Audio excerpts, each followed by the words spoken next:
I hope you'll bear with me as I stay seated and refer to my notes because I have so much I'd like to share and I have to keep it brief and on task. So I want to talk about new power and Commonwealth and lessons that I've learned from KFTC, Kentuckians for the Commonwealth. And as Joan said, I'm a former energy efficient builder that came into nonprofit work mainly out of luck and out of crisis because the housing market crashed and I lost my business. So, as my bio says, I work for Mason and I'm here to represent Mason, and later on I'll talk about some of that work. But Mason, we can't do our work as effectively without our partner organization, Kentuckians for the Commonwealth, and their organizing skills. So I really want to talk about that as my story today.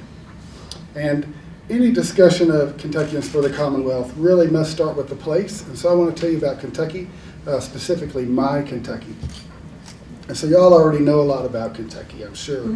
We're known for basketball and bourbon. Muhammad Ali, both Abraham Lincoln and Jefferson Davis. Mitch McConnell, the Senate Majority Leader. Hal Rogers, the chair of the House Appropriations Committee. And Rand Paul. And yes, we do need to apologize for some of that. But what you might not know about Kentucky is we're a commonwealth, one of four in the country, which is a government based on the common consent of the people, even though we don't always act like it. So Kentuckians are passionately proud of our places and we're fiercely loyal to our communities.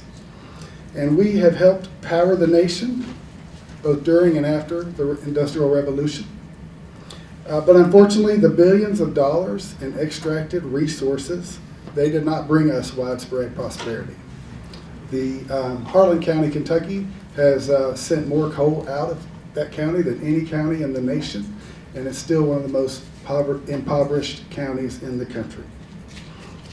So we want to stay and prosper in our communities. We need the resources to do so. So what is KFTC and how do we relate to the Northern Plains Resource Council? KFTC is a grassroots member-led organization with over 10,000 members, and one of our missions is to build new power. I'll get back to that. KFTC was born in the coal fields of Kentucky and spent its early years organizing against the worst abuses of the coal industry and winning.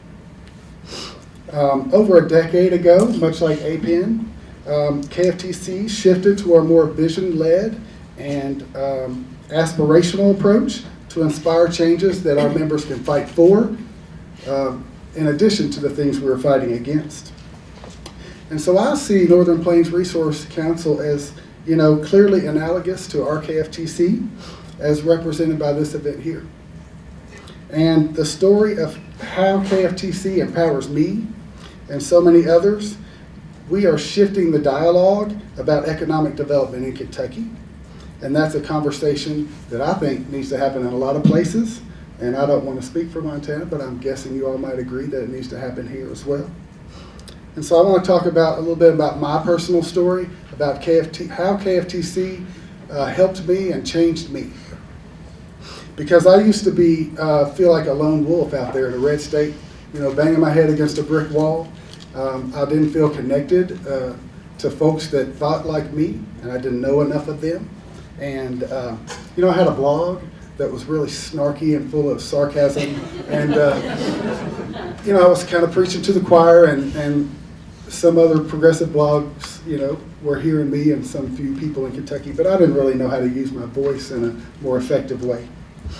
And so after I came to Mason, I was quickly introduced to KFTC, and that was how I found my tribe. And they have helped me refine my voice by learning how to present a positive vision.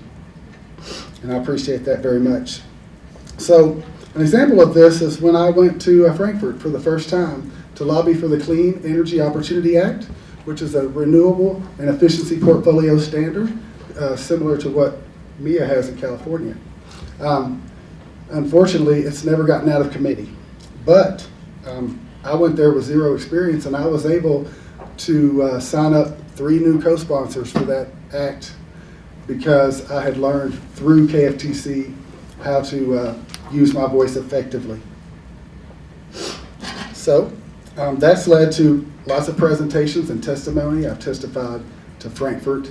I've been brought here to Montana, and I've been blessed to travel 1,700 miles across your beautiful state this week.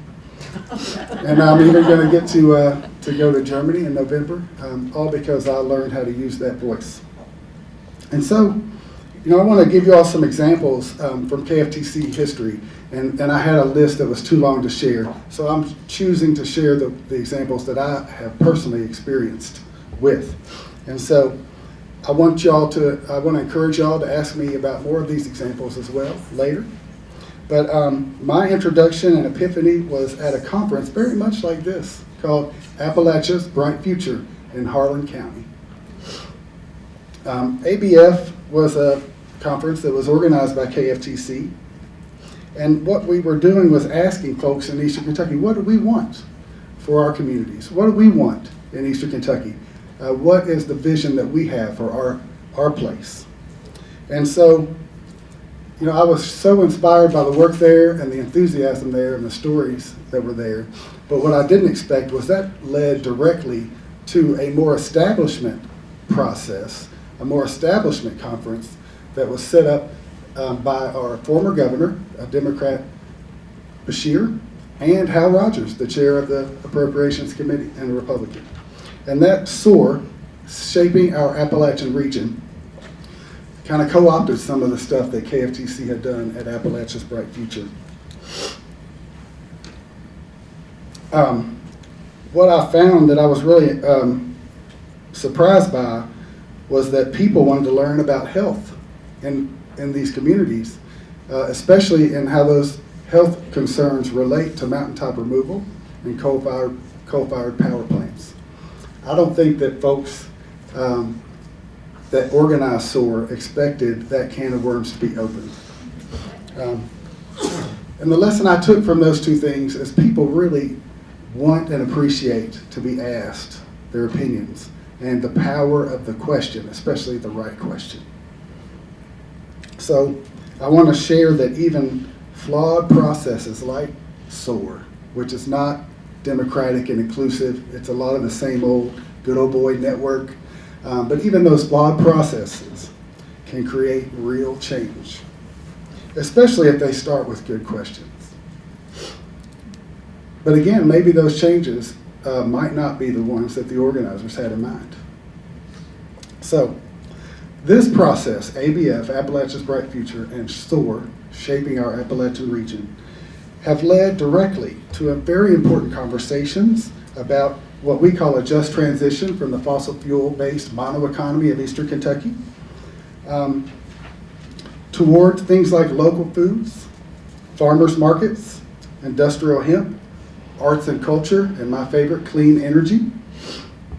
So I want to encourage you again to ask me about Empower Kentucky, a process that we're engaged in now, which is a response to the Clean Power Plan, because our state doesn't want to deal with that. They have stuck their head in the sand, they're suing the EPA, and we have stepped into the void to create that conversation that folks in Kentucky, many folks, have been trying to avoid for decades. And so that leads to new power, and I just want to tell you what new power means to me.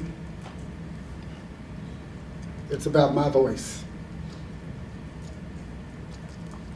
And it's about the voices that we can, when we combine our voices, what we can do and how effective we can be. And it's about the power of that good question. And again, I think that leads to a frame of common wealth and prosperity that stays in our communities. New power to me is not just about power, like Empower Kentucky. It's not just about utilities power. It's about economic and political power. And finally, new power is aspirational and intersectional, because we can't have clean energy, new power, clean energy, unless and until we can seize our own political power. And we can't seize that political power in Kentucky unless we can show folks that aren't necessarily on our side a way to achieve economic power and for them to see a way to make a living on a living planet. Thank you.